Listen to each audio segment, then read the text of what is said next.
شیخ سے سوال ہوا ان لوگوں کا کیا حکم ہے جو مسلمانوں کو اور جو معاہدین ہیں انہیں قتل کرتے ہیں ہمارے اس ملک میں یا اس کے علاوہ بھی دوسرے اسلامی ممالک میں،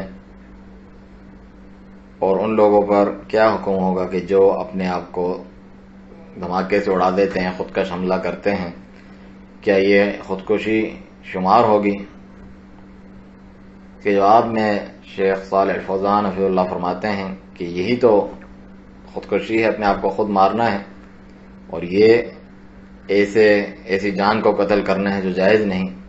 اسی طرح مسلمانوں کو یہاں جو معاہدے کے تحت آئے معاہدین اور مستأمنین ہیں جنہیں امن دیا گیا ہے ہمارے اس ملک میں،